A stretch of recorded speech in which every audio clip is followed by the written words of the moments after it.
हरिओम प्रिय दर्शकों, यदि आपकी मकर राशि या मकर लग्न है तो इस वीडियो को बहुत ध्यान से देखिएगा, समझिएगा। इस वीडियो में हम समझने वाले हैं कि अब 15 सितंबर से क्या होने वाला है, क्योंकि 14 सितंबर को शुक्र का राशि परिवर्तन होने जा रहा है। तो 15 सितंबर से आपके जीवन में क्या बदलाव आएंगे। जीवन में देखिए, व्यक्ति चाहता है कि हमारे पास घर हो, गाड़ी हो, बंगला हो, हर एक चीज़ हो, जो भी हम संसार में देखते हैं सब कुछ चाहते हैं। परंतु ये सब देने वाले कौन हैं? शुक्र महाराज हैं। चाहे आप प्रेम की बात कर लें, मैरिज लाइफ या लव लाइफ की बात कर लें, सौंदर्य की बात कर लें या संसाधनों की बात कर लें, यानी जो भी आप देख रहे हैं घर, गाड़ी, बंगला इत्यादि, इनमें शुक्र का बहुत बड़ा हाथ होता है। इनके पास कारक तत्व प्राप्त होते हैं। इसीलिए अब शुक्र का ये जो परिवर्तन है, थोड़ा सा इसे डिटेल में समझने की आवश्यकता है। जो गृहस्थिति है, आइए सबसे पहले गृहस्थिति को समझते हैं, फिर हम क्या फल मिलेगा और उपाय भी समझेंगे। इसे थोड़ा ज़रा ध्यान से समझने की कोशिश करिए। जो शुक्र का परिवर्तन 20 से 25 दिनों में अक्सर होता रहता है, कई बार थोड़ा आगे पीछे होता, नहीं तो ज़्यादातर 20 से 25 दिनों में। क्यों ये रहस्यमयी स्थिति है? शुक्र का गोचर काल सिंह राशि में होगा 14 सितंबर को, परंतु यह रहस्य की बात यह है कि शुक्र सिंह राशि में तो करेंगे ही गोचर 14 सितंबर से 9 अक्टूबर तक, परंतु केतु पहले से ही गोचर कर रहे हैं। केतु और दोनों शुक्र की दोनों की युति होगी, इसे लंपट योग बनेगा। और राहु से भी दृष्ट होंगे शुक्र, क्योंकि राहु स्वाभाविक रूप से सामने बैठे। और यहाँ पर रहस्य की बात यह है कि इनका जो नक्षत्र गोचर काल है वो किन नक्षत्रों पर होगा। ये नक्षत्र गोचर काल मघा, पूर्वा फाल्गुनी और उत्तरा फाल्गुनी पर होगा। मघा जो कि स्वयं केतु का ही नक्षत्र है, और इसमें 25 सितंबर तक ये गोचर करेंगे शुक्र महाराज। और फिर 25 सितंबर से लेकर 6 अक्टूबर तक गोचर करेंगे स्वयं के ही नक्षत्र पूर्वा फाल्गुनी में। और फिर उत्तरा फाल्गुनी यानी कि सूर्य का नक्षत्र जो है उसमें गोचर करेंगे। तो ये तीनों नक्षत्रों में गोचर करेंगे। अब देखिए, जब आपने सुना कि सिंह राशि में गोचर काल है तो आपने समझा कि अरे सूर्य का प्रभाव बहुत ज़्यादा होगा और शुक्र का प्रभाव बहुत ज़्यादा होगा, इसमें दोनों के प्रभाव। परंतु यदि वास्तविकता में आप नक्षत्र के दृष्टिकोण से देखेंगे तो सूर्य के नक्षत्र उत्तरा फाल्गुनी का मात्र एक ही चरण है, बाकी 3 चरण उत्तरा फाल्गुनी की कन्या में है, जो कि बुध की राशि है। तो यही ज्योतिष की गहराई है। अब यदि कोई खाली उत्तरा फाल्गुनी की ही बात करे तो उसमें खाली प्रथम चरण में यदि कोई ग्रह है, कहते ना कि बहुत लोग कहते कि ये ग्रह स्थिति क्यों बताते हो आप सोचो, यदि आप खाली इतना जान गए कि कोई भी ग्रह, शुक्र की हम बात कर रहे हैं कि उत्तरा फाल्गुनी नक्षत्र में है, परंतु यदि आपने चरण में ध्यान नहीं दिया, कोई प्रथम चरण में ग्रह होगा तो सिंह राशि में चला जाएगा और बाकी 3 चरणों में कन्या में चला जाएगा। यही है, जितना आप गहराई में जाएंगे उतना ही ज़्यादा आपको चीज़ें समझ में आएंगी।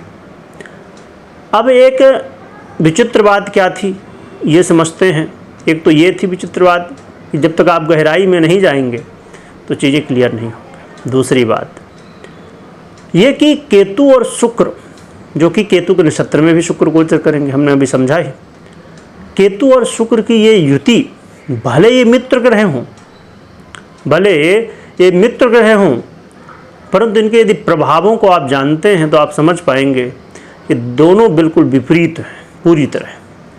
जहाँ शुक्र प्रेम, सुख, साधन, मोह, माया, सांसारिक स्थितियों का लगाव देने वाले ग्रह हैं, वहीं पर केतु इन सब के विपरीत हैं।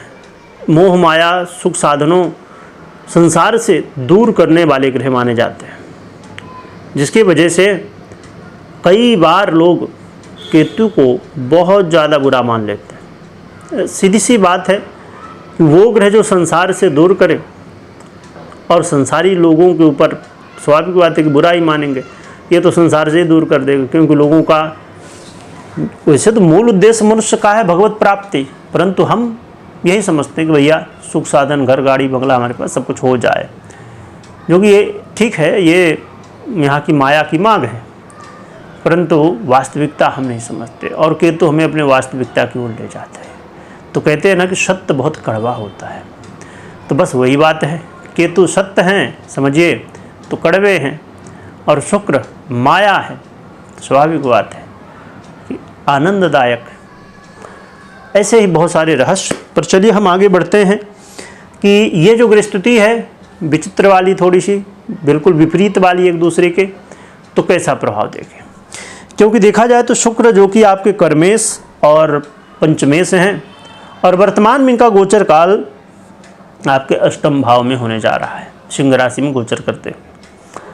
प्रिय दर्शकों, शुक्र का एक गोचर काल आपके जीवन में अचानक धन लाभ कराने वाला, और जैसे लॉटरी, जुआ, सट्टा इत्यादि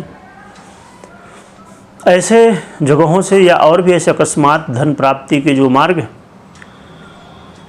तो ऐसे में लाभ करवाएंगे। इसके अलावा यहाँ पर कई बार आपका मन तंत्र मंत्र की ओर आगे आकर्षित होगा। अब कहेंगे कि शुक्र का प्रभाव ये कैसा, ये तो माया के अधिपति, तो तंत्र मंत्र में क्यों ले जाएंगे। आप जानते ही होंगे कि शुक्र कौन है, शुक्राचार्य है, और राहु की दृष्टि और केतु के नक्षत्र में गोचर काल, केतु के साथ युति, ये आप तीनों ये सभी चीज़ों को समझ पा रहे होंगे, कहीं ना कहीं ये तंत्र मंत्र से जोड़ रहे हैं। तो आपका मन कई बार तंत्र मंत्र में जाएगा, पर पूरी तरह से सफलता नहीं दिख रही, क्योंकि शुक्र तो है ही है, वो कहीं ना कहीं उससे दूर भी ले जाएंगे। तो इसीलिए आपको बिल्कुल भी भ्रम में नहीं पड़ना है। तंत्र मंत्र बिना गुरु और बिना ज्ञान के बिल्कुल अधूरा है, और यदि इसमें दो ही चीज़ होती है, या तो आप आगे नहीं बढ़ पाएंगे, या बिना ज्ञान और गुरु के आगे बढ़ेंगे तो समस्या है। इसलिए बढ़िया यही है कि आप ये सब में ना पड़ें। अच्छी बात एक और है कि घर परिवार में यदि आप लगातार कलह का माहौल देख रहे थे, तो इसमें अब चीज़ें धीरे धीरे सुधार होंगी, और अस्थाई धन में भी वृद्धि होगी। आपके करियर में कुछ पॉजिटिव चीज़ें दिखेंगी। आपके करियर में जहाँ समस्याएं आप देख रहे थे, वहीं सुखों की वृद्धि। और लव पार्टनर के लिए थोड़ा सा मुश्किलें बढ़ने वाले हैं, तो लव पार्टनर को सावधान रहना चाहिए, जो कि ये गोचर काल विद्यार्थियों के लिए अच्छा है। कई बार ऐसा भी यहाँ पर देखने को मिलेगा कि कुछ विद्यार्थी जो अपने विपरीत के प्रभाव में आकर्षित थे, प्रभावित थे, अब वो उनसे दूर होके अपने अध्ययन में, स्टडी में ध्यान दे पाएंगे। तो ये अच्छी बात है। भले एक तरफ ये दिखे कि भैया कहीं ना कहीं जो है तो विपरीत के प्रति जो एक प्रेम था वो टूट गया, पर वो टूटेगा और अपना मन पढ़ाई में लगेगा, तो सीधी सी बात है कि विद्यार्थी जीवन का मूल उद्देश्य अध्ययन है, पढ़ाई है, ना कि विपरीत के प्रति आकर्षण है। तो ये तो अच्छी बात है, भले कुछ एक तरफ लगे कि हाँ बुरा हुआ, पर दूसरी तरफ अच्छा भी है। तो ये कुछ प्रभाव शुक्र के रहने वाले हैं, और जीवन में कई सारे इस समय जो भ्रम थे आपके जीवन में, उनसे पर्दे भी उठेंगे, तो ये भी बहुत अच्छा है। प्रिय दर्शकों, क्या उपाय करना चाहिए जिससे शुक्र के हमें और भी अच्छे परिणाम देखने को मिले।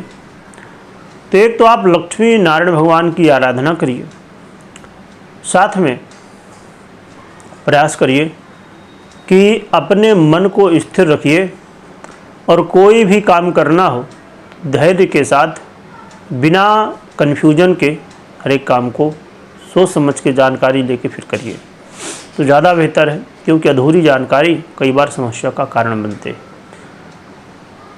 तो ये उपाय आप कर सकते हैं। और कभी कोई निर्णय लेना हो तो मात्र गोचर के आधार पे नहीं, पर्सनल कुंडली विश्लेषण के बाद ही निर्णय लेना चाहिए।